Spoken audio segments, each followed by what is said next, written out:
Hey guys, this is Amrita and welcome back to my channel Banking and Info। आज एक बहुत ही ज़रूरी topic लेकर मैं आपके सामने आई हूँ। ज़ीरो बैलेंस अकाउंट जो है वो हम सभी खोलना चाहते हैं गाइस, क्योंकि ज़ीरो बैलेंस अकाउंट में कभी पेनल्टी चार्जेस हमें नहीं मिलता है और चाहे हमारा बैलेंस कितना भी रह जाए हमें कोई दिक्कत नहीं होती है, ना ही कोई टेंशन हमें लेने की ज़रूरत होती है कि हमारा बैलेंस कब ज़ीरो हो गया या फिर कब एवरेज मंथली बैलेंस से कम में आ गया है। तो इसी रीज़न की वजह से ज़्यादातर हम लोग ज़ीरो बैलेंस अकाउंट खोलना चाहते हैं, क्योंकि मंथली हेडेक एक हमारे दिमाग में नहीं रहता है। ऊपर से जो लोग इनकम कम करते हैं वो लोग भी चाहते हैं कि ज़ीरो बैलेंस अकाउंट रह जाए तो हमें कोई दिक्कत नहीं होता है, चाहे हम कभी बैलेंस डाल पाए या नहीं डाल पाए तो पेनल्टी चार्जेस नहीं होता है। तो अकाउंट खोलने के टाइम में सबसे पहले हमारे दिमाग में जो बैंक्स आते हैं, प्रेफरेबल बैंक में सबसे पहले ही जो दो बैंक्स आता है वो होता है स्टेट बैंक ऑफ इंडिया और HDFC बैंक। जो दो सेक्टर से मैं चूज़ कर रही हूँ। स्टेट बैंक ऑफ इंडिया जो है वो तो आपको पता है कि आप कोई भी अकाउंट खोल ले उसमें आपको पेनल्टी चार्जेस नहीं दिया जाता है। जहाँ पे सर्विस की बात आती है तो HDFC हमें सबसे पहले ही ऑप्शन में हम प्रेफर करते हैं HDFC के बारे में। तो अगर HDFC में आपको ज़ीरो बैलेंस अकाउंट मिल रहा है तो हम सबसे पहले ही चाहते हैं कि HDFC में अकाउंट खोल लिया जाए, क्योंकि यहाँ पे सर्विसेज अच्छा मिलेगा, रश नहीं होगा, कस्टमर बिहेव भी बहुत अच्छा होगा। तो ये सब को पूरा मतलब फ़िल्टर करने के बाद HDFC में हमारा प्रेफरेंस ज़रूर रहता है और हम ये भी चाहते हैं कि दोनों बैंक्स में एटलीस्ट अकाउंट रह जाए। जबकि HDFC बैंक का आप भी जानते हैं कि क्रश बहुत ज़्यादा है, बहुत प्रेफरेंस है इसका। तो ये वीडियोस भी सबसे ज़्यादा HDFC के ऊपर ही बनता है कि कैसे आप HDFC में ज़ीरो बैलेंस अकाउंट खोल ले, चाहे वो पिछले ईयर हो, इस ईयर हो। जैसा मैंने भी ऑलरेडी बहुत बार आपको दिखा दिया है कि HDFC की भी बार बार ये प्रोसेस चेंज करता रहता है। लॉकडाउन के टाइम में HDFC zero balance account online में खोल दिया था, तब आप खोल पाते थे, लेकिन ये फैसिलिटी बहुत दिन पहले ही बंद कर दिया गया है। लेकिन उसके बाद भी ये बहुत सारे ऐसे वीडियोस चल रहे हैं, ऐसे स्टेप्स बताया जा रहा है, मिसगाइड किया जा रहा है कि ज़ीरो बैलेंस अकाउंट आप अभी भी खोल पा रहे हैं। गाइस, यहाँ पे कुछ चीज़ों में मैं ध्यान देने की आपको कोशिश करूँगी। मेरी मोटिव इस वीडियो के लिए यही है कि थोड़ा सा आपको कॉशियस होना चाहिए इस वजह से, क्योंकि अगर आप लोग अकाउंट खोलना चाहते हैं, अगर कोई भी वीडियो आप फॉलो करके उसके हिसाब से अकाउंट बना लेते हैं और बाद में आपको पता चल जाता है कि आपने ज़ीरो बैलेंस अकाउंट नहीं खोला है, तो आपका पेनल्टी चार्ज तो लगता ही है, वो गया एक बात। और अगर आपका वो अकाउंट आप बंद कर देते हैं या फिर डॉर्मेंट हो जाता है, वो ख़राब हो जाता है अकाउंट, तो ऑटोमेटिकली बैंक आपके ऊपर मतलब कुछ दिनों बाद तक वो अकाउंट एक्टिव रहता है, उसके बाद अकाउंट डिसेबल हो जाता है, डॉर्मेंट हो जाता है। आप खोलने चाहते हैं तो चार्जेस लगता है, अगर आप बंद करने जाते हैं फिर भी चार्जेस लगता है। इस टाइम में आपका अकाउंट डॉर्मेंट के स्टेट में चला जाता है, आपका जो रेपुटेशन है बैंक में वो पूरा ख़राब हो जाता है। बैंक में जाकर आप कुछ भी करना चाहें, इसके बाद में बैंक आपको कोई भी फैसिलिटी नहीं देता है। तो समझ लीजिए, ये एक अकाउंट की वजह से बैंक के साथ आपका रेपुटेशन पूरा ख़राब हो जाता है, और वो भी आपके अनजाने से होता है, क्योंकि आप नहीं जानकर ये सब खोलते हैं। मैं कुछ आपको अभी स्क्रीनशॉट के साथ इस चीज़ को थोड़ा सा समझाने की कोशिश करूँगी।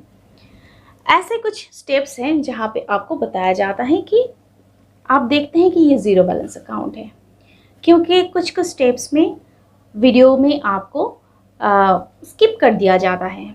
जिस सेक्शन में बैंक आपको प्रोवाइड करता है कि एवरेज मंथली बैलेंस कितना होना चाहिए, उस जगह पे वीडियोस काट देता है या फिर स्किप कर जाता है, आपको पता नहीं चलता है कि वो क्या है। जब आप प्रोसेस करते हैं तो आपको ये आ जाता है, ये पॉपअप, जिसमें लिखा हुआ होता है कि एवरेज मंथली बैलेंस जो है इसका, इस अकाउंट का ये होना चाहिए। फिर आपको पता चलता है। अगर आपने वो भी स्किप कर दिया, इग्नोर कर दिया, आपको कुछ पता नहीं चला, हमेशा सब कोई तो टेक सेवी नहीं होते हैं, तो खोल लेते हैं अकाउंट, उसके बाद में जो मैंने बोला वही सिचुएशन आ जाता है। किसी किसी वीडियो में आपको बताया जाता है कि देखिए ये जो ऑप्शंस हैं इसमें से ये सेक्शन आपको चूज़ करना होगा।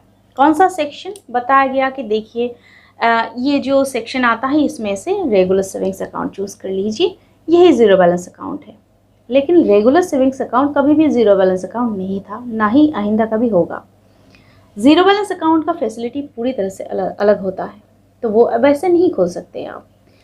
फिर आपको बताया गया कि आप एक काम कर लीजिए, ज़ीरो बैलेंस अकाउंट किसी और जगह पे खोल लीजिए, फिर आप ट्रांसफ़र करके ले आइए। मैंने पहले ही आप लोगों को बोल दिया है, ये एक बहुत ही ख़राब आइडिया है, क्योंकि जब भी आप किसी और जगह से आपके अकाउंट को ट्रांसफ़र करेंगे तो वो पेनल्टी चार्जेस आपको ज़्यादा लगेगा, क्योंकि बैंक में आपको आपका जो डॉक्यूमेंट्स प्रोवाइडेड होगा गाइस, उसमें आपका एड्रेस मेंशन्ड होगा। अगर आपका राइट एड्रेस और राइट कॉज नहीं होता है, हाँ ऐसा हो सकता है कि आपका कोई आप पहले किसी और जगह पे रहते थे, उस जगह पे आपने अकाउंट खोल लिया है, उसके बाद 1 साल या 2 साल बाद आप किसी और जगह पे शिफ्ट हुए हैं, उसके बाद आपने शिफ्ट करवा लिया, ये वैलिड रीज़न होता है, ये बैंक हमेशा ही मानता है। समझ लीजिए आपका कोई जॉब है या फिर कोई काम के रीज़न से, सैलरी नहीं बोल रही हूँ, सेल्फ एम्प्लॉयड के साथ ही बोल रही हूँ। सेल्फ एम्प्लॉयड हैं आप किसी और जगह पे किसी और टाउन में अकाउंट खोल लिए थे, वहाँ पे मेंटेनेंस बैलेंस कम था, उसके बाद आप ट्रांसफ़र के लिए मतलब ऑनलाइन ही ट्रांसफ़र कर लिए।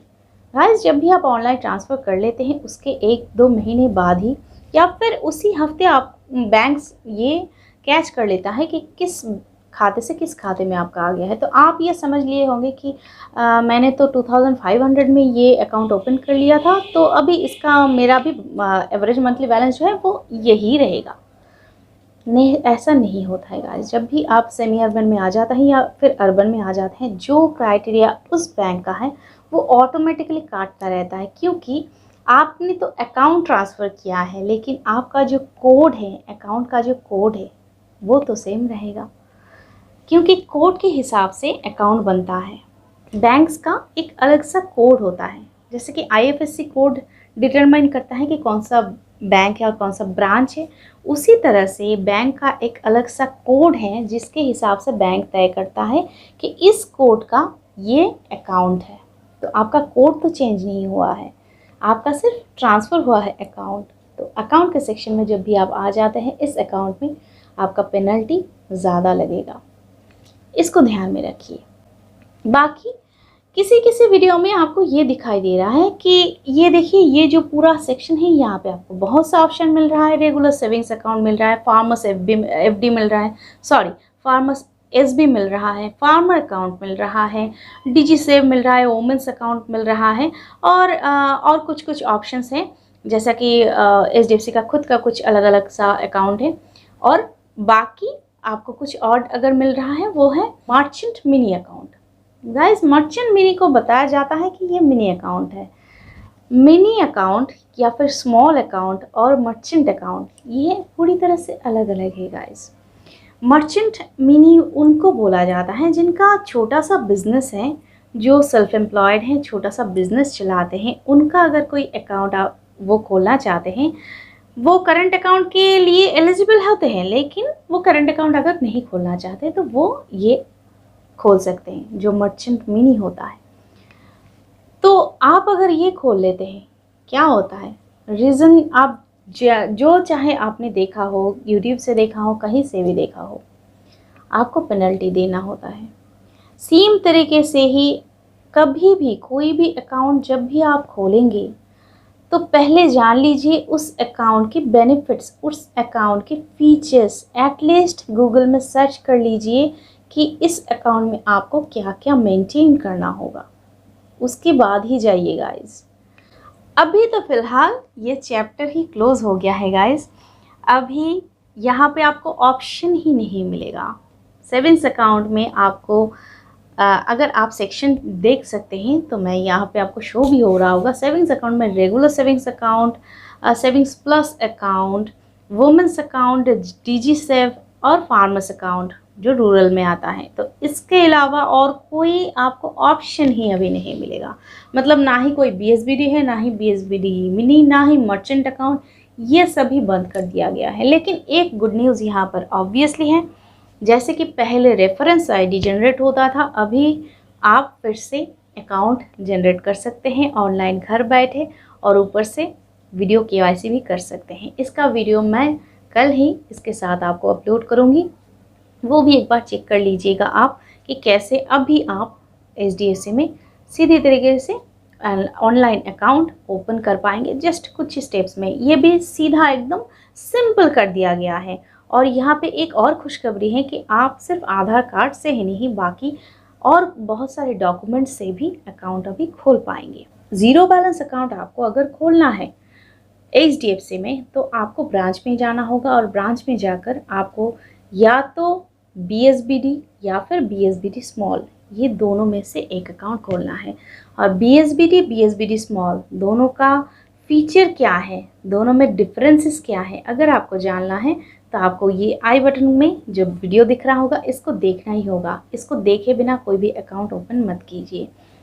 हमेशा ही बैंक ये बोलता है कि ज़ीरो बैलेंस अकाउंट का कुछ फीचर ऐसा है जो आपको नहीं दिया जाता है। जैसा कि ज़ीरो बैलेंस अकाउंट में आपको डेबिट कार्ड तो दिया जाता है, लेकिन नेट बैंकिंग फैसिलिटी बैंक के ऊपर डिपेंड करता है।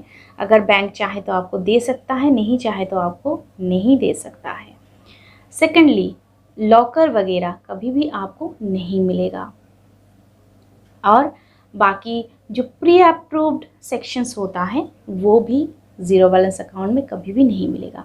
तो ये सब चेक करने के बाद ही अगर आपको लगे कि आप ज़ीरो बैलेंस अकाउंट खोलना चाहते हैं, आप चूज़ कीजिए। लेकिन ब्रांच में जाइए, ब्रांच में जाने के बाद BSBD आप ओपन कर लीजिए। कभी भी अगर BSBD का ऑप्शन HDFC में शो होता है मैं आपको ज़रूर बताऊंगी। और गाइस, यहाँ पे मैं और भी एक चीज़ आपको बताना चाहूँगी। HDFC के साइट में आपको BSBD एक अकाउंट दिख रहा होगा, बेसिक सेविंग्स बैंक डिपॉजिट, लेकिन उसके साइड में भी एक बार देख लीजिएगा, वो अकाउंट सैलरी अकाउंट है। सैलरी अकाउंट हमेशा ही ज़ीरो बैलेंस अकाउंट ही होता है। सैलरी अकाउंट कभी भी आपको बैलेंस मेंटेन करने की ज़रूरत नहीं होती है। तो ये सैलरी अकाउंट होता है, और सैलरी के साथ पैकेज्ड, मतलब जैसे मैंने पहले ही बता दिया है, इसका एक वीडियो भी मैंने आपको दिखा दिया है सैलरी अकाउंट कैसे आप खोल सकते हैं। और सैलरी अकाउंट के साथ अटैच होकर फैमिली के किसी भी मेंबर को आप ज़ीरो बैलेंस अकाउंट में इंक्लूड कर सकते हैं। वो अलग से है, उसका पैकेज अलग से है, लेकिन उसके लिए किसी एक का सैलरी होल्डर होना ज़रूरी है HDFC बैंक में। ओके, तो ये सब वीडियो में थोड़ा सा गाइस, वीडियो में व्यूज़ बढ़ाने के लिए, इनकम करने के लिए सभी को मतलब आप लोगों को पूरी तरह से मिसगाइड करने के लिए बैठे ही हैं। ऐसा नहीं है कि मैं भी यहाँ पे मतलब व्यूज़ नहीं बढ़ाना चाहती हूँ, लेकिन मैं चाहती हूँ कि आप लोगों को मिसगाइड नहीं करूँ, एटलीस्ट ठीक ठाक इन्फॉर्मेशन दूँ, जो आपको चाहिए वो आपको मिले। मुझे बस यही इन्फॉर्मेशन आपको प्रोवाइड करना था। जो मिसगाइडेंस है उसमें मत जाइए, आपका पूरा रेपुटेशन बैंक के साथ ख़राब हो जाएगा। अगर आपने खोल लिया वैसे अकाउंट, अगर मेंटेन नहीं किया आपने, आपका पैसा भी जाएगा, आपका बैंक के साथ रिलेशन भी जाएगा, क्योंकि कभी भी उसके बाद बैंक आपको प्रेफरेंस नहीं देगा अकाउंट खोलने के लिए, लोन के लिए, या फिर चाहे कुछ भी रीज़न हो, आपको बैंक प्रेफरेंस नहीं देगा। तो गाइज़, ये था हमारा आज का वीडियो। अगर वीडियो आपके लिए ठीक ठाक लगे, अगर मेरे चैनल भी आपको इन्फॉर्मेटिव लगे और सही लगे, चैनल को सब्सक्राइब कीजिए और वीडियो को एक बार लाइक ज़रूर कर लीजिएगा। आपके मन में कोई भी क्वेश्चन हो मुझे कमेंट सेक्शन में बताइए ज़रूर। चलिए मिलते हैं फिर से नए वीडियो के साथ, तब तक के लिए stay safe, stay healthy guys. Thank you.